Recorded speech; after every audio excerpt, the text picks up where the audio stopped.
So hi, everyone, and welcome to our room. Thank you very, very much for being here.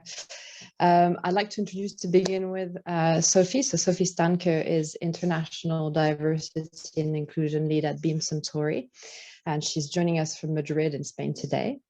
And she will be sharing her experience handling diversity, equity, and inclusion initiatives within the organization, so internal stakeholders at a global level. And we have also with us Shantel Canty, and Shantel is Global Marketing Director and Brand Foundation Tools at Alcon, and she's joining us from Dallas Fort in the US. And she will share her experience handling DE&I with external stakeholders, so within external comms and the various sort of partners that they work with. And I'm Mélanie, and I'm the CEO from Creative Culture. So just a brief introduction, because obviously we were introduced as Creative Culture, and I have to explain our speakers today. So why are we today? We wanted as a group to be able to bring to the fore why cultural intelligence and sensitivity matters more than ever today, especially when you're looking at driving successful international strategies with DE&I. So to kick off the presentation, I wanted to quickly share a video, hoping that we do not have any more technical issues here. And we'll lead on to the session after with Sophie and Shantel in a minute.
I'll start the session with Sophie.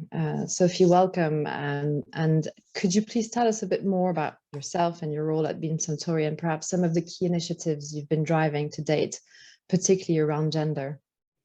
Of course. It's great to be here. Hello, everybody. So in my role at Beam Suntory, I'm leading the international diversity and inclusion efforts. And that means I work with business leaders, local HR teams, and allies really across a wide range of markets, including Europe, to really ensure we progress our D&I journey from awareness to really driving meaningful change in behaviors, people processes, and then business decision-making. So around the world, we know women are 50% of the population. So we really aspire to achieve gender balance across all levels of the organization, to really reflect the consumers that we serve. And in fact, one of our specific D&I commitments is to achieve gender balance in leadership. That's why we're here, and provide equal access to career opportunities for our emerging female leaders. And in fact, we have been very intentional about the way we go about this. So we have built action plans that are based on concrete data. And what does that mean? We basically started with a very robust gender data assessment and targeted listening groups to really understand the barriers that women face. We've reviewed promotion and retention rates, as well as performance and talent ratings across all of our employees. And in fact, there we found that men are twice as likely to be promoted into leadership positions than women, despite women being consistently rated as higher performers than men. So as a result, we've launched a range of initiatives, and one of them is the launch of our Women in Leadership program, which is sponsored by our international leadership team, and which is really designed to unlock access to development and career opportunities, to provide exposure and visibility to our senior leaders, including mentoring and coaching, as well as really fostering those internal networking opportunities. And luckily, we have received some really positive feedback from our women talent in the wider business so far, and have already seen an improvement in promotion rates, an increase in engagement, and an increase in enablement just 1 year since the program started. So really tracking for impact is super important. Another thing that we're doing is we review our hiring and promotion rates by gender every quarter. And that, again, is really important because it allows us to review and fill our strategically important vacancies before we make those critical decisions, and to really take into consideration balanced slates instead of looking at past data when we don't have an opportunity to inject anymore. And then finally, we also really believe in the accountability and ownership of our senior leaders. And hence why we have asked every leader to add one inclusion goal and one gender goal into their annual performance plan. And that is really, we know this, what gets measured gets done. So Mélanie, back to you. Thank you very much, Sophie. It's really interesting. I like the idea of the measurements and the objectives. And looking at some more data in your industry, a survey showed that in the UK, in the drinks industry, women represented 43% of the workforce. But when you look at the split, 25% were entry level, 4% senior management, and 11% board level. That goes back to one of the sessions that were happening before. And I think there's a lot of work to be done at mid-level, mid-management level, because this is where we lose the women in the organizations. Shantel, on to you. Your experience is slightly different, as in you working in global marketing and brand for Alcon. Can you tell us a bit more about your experience with DE&I and gender inclusion in particular? And as I was mentioning, looking at external partners, how do you manage them and their expectations?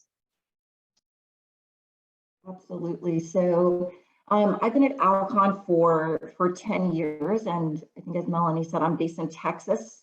So you can imagine it's a good old boy network. There's a lot of white males. There's not very many women or people of color in leadership positions.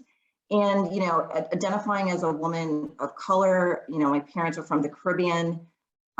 So I'm Afro-Latina. I'm also first generation American. So there's a lot of cultural differences that I have, even just if you think about some of my Black peers, but certainly, compared to the leadership within Alcon, which is, again, mostly very male dominated.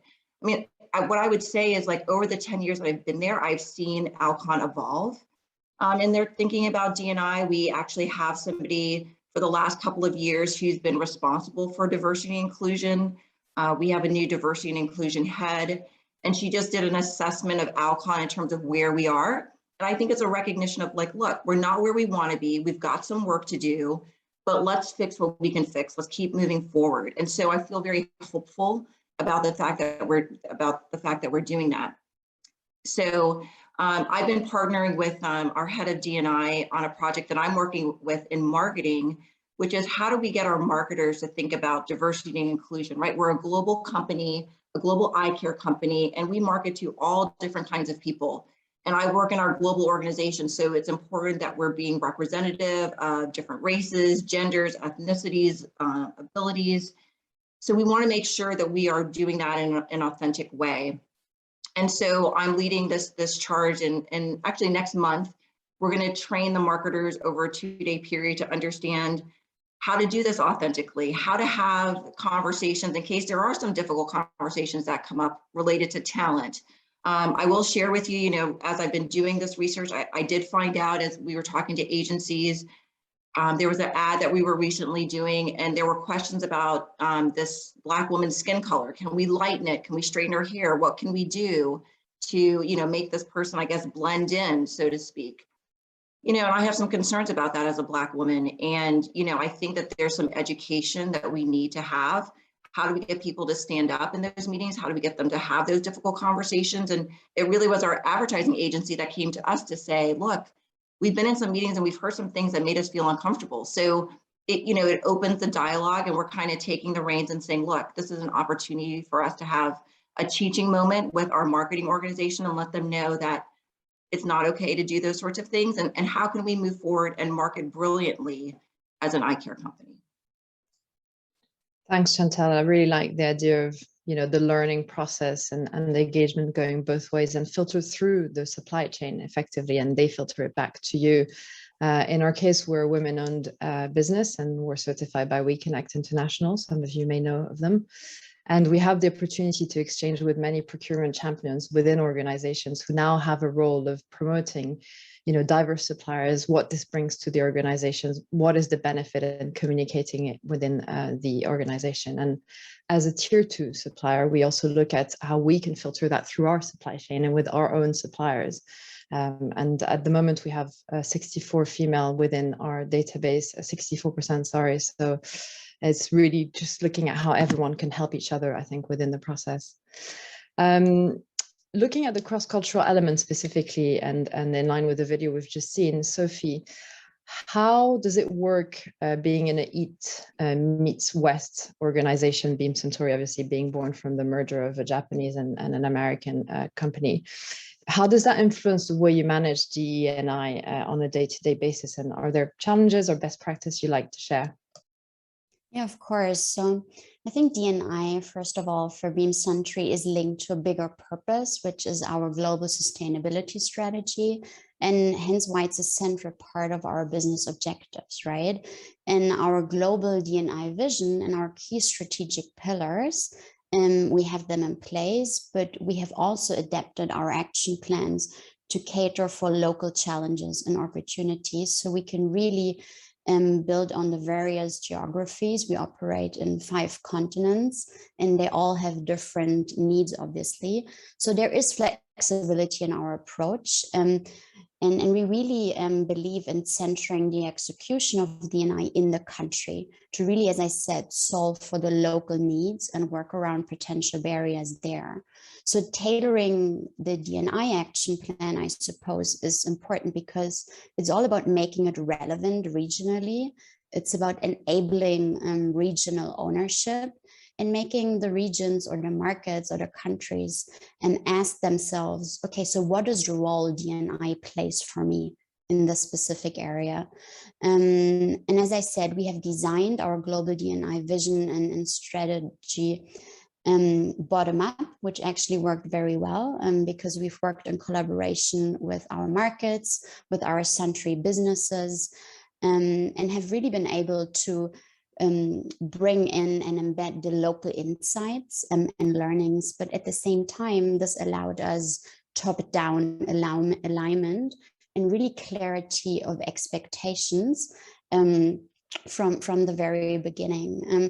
And I think, again, really allowing for this regional progress, allowing for regional success, and taking those regional opportunities into consideration all links back to the DE&I maturity journey every market is on. And every market is on a slightly different journey. So really this adaptation piece is very important. Now, Melanie, as you said, I'd also love to quickly touch on the challenges. Obviously, as I said, we operate across 5 continents. So there are challenges. There's a lot of cultural richness. And communication can be especially challenging, to be honest. And here, this really starts with language. And I don't know if this resonates with anybody else, but English obviously tends to be the main language in many global businesses, in our business, in many global businesses around the world. And in fact, if you look at the executive leadership teams there, they're predominantly native English speakers. right? So we try to offer, first of all, trainings and events in different languages. We're also currently looking at transcribing key events into live, so to speak. The second piece is really around communication styles. So communication styles really vary a lot based on country. And that means different cultures have different preferences in the way they communicate, right? And at Beam Suntory, we are very well aware of this. And again, we try to put trainings in place and that focus on the successful collaboration across cultures. It's not perfect. It's like an ongoing conversation. It's an ongoing awareness journey. But the idea is really to better understand those nuances of working and managing across cultural teams and really navigating all of those complexities that you have in a global environment. So sensitizing specifically our leaders around leading with cultural competency continues to be a priority for our business, obviously, because we're very proud of the cultural richness that we have, but obviously it doesn't come without challenges. So that's what I have to say. Yeah, no, that makes sense. And I like the cultural nuance element. Obviously, we've seen the stats and someone's Lachon raised this in the video. There are staggering stats out there, like 104 countries still, legally restrict women from working in certain industries around the world. 18 countries where men or husband have rights over their, wives in terms of if they should or could be working. But also really like the language element, because obviously we don't always think of this, and English has been established obviously as a corporate language in most organizations, but that in itself is putting many at a disadvantage, or perhaps making them lose this sense of belonging within the organization. Shantel, talking about bridges and connections, and on the topic of marketing that you know well, of course, could you share a few examples of how you see, or ideas of how you see successful bridges being built between DE&I and Marcomms, and how that should work? Yeah, Melanie, I think building bridges is critical. It's really important. I mentioned that we have a new head of DE&I. I believe she started a little less than a year ago. So, when she came in, she's trying to assess, well, what is Alcon's DE&I strategy? Where are we today? So that work was kind of going on while I was also tasked with doing this marketing training around, diversity, inclusion, and how do we build strong brands so that we have more consideration of people around the world thinking about our brand. So we were kind of doing this in parallel. So it's really important. And for me, I'm sure as many of you know, like working on DE&I sometimes can feel like you're boiling the ocean. Like there's so many different facets of things you could do. And, I had to, stay in my lane of marketing. So what can I do as a marketer to help the marketers understand the importance of DE&I? So, very early, Kristen, who's the head of DE&I, was the person that I reached out to. So as she was doing her assessment, understanding, what her vision and mission for Alcon was, what her 3-year strategy was, kind of where we are and where we want to go, so that when we talk to the marketing organization, which is going to be over like 900 people in November, right? The strategy for marketing is tied to the overall strategy of DE&I for Alcon. So we are in lockstep with each other. Kristen has been involved in the key milestones in terms of how we're partnering to roll out this training. And we've been very purposeful that this is a marketing training with a DE&I angle. It's not DE&I training for marketers. There's other programs we have where we can get DE&I training, but this really is specifically about addressing, hey, we're spending millions of dollars globally. We're launching new products and these sorts of things. We need to have people that are representative. We can't just have white people in all of our ads. We need to be a little bit more inclusive. And so, the building the bridge with Kristen and making sure that we're both aligned on what she wants to do from a DE&I perspective and we want to do for marketing will only make the program more successful. And so her partnership has been valuable to us. Thank you. I'm aware we're running out of time, so I will wrap up so we don't get cut through halfway, hopefully. But thank you both. It's been really, really interesting as a session. Thanks for sharing your insights. Lovely to work with both of you and to have collaborated on this one. And I guess I'll leave you with another bit of data, but a study from McKinsey in 2017 raised the fact that cultural and ethnic diversity accounts for 33% likelihood of outperforming EBIT margin. So I think it's another proof that diversity really is a business enabler, and we're all here to fight for that.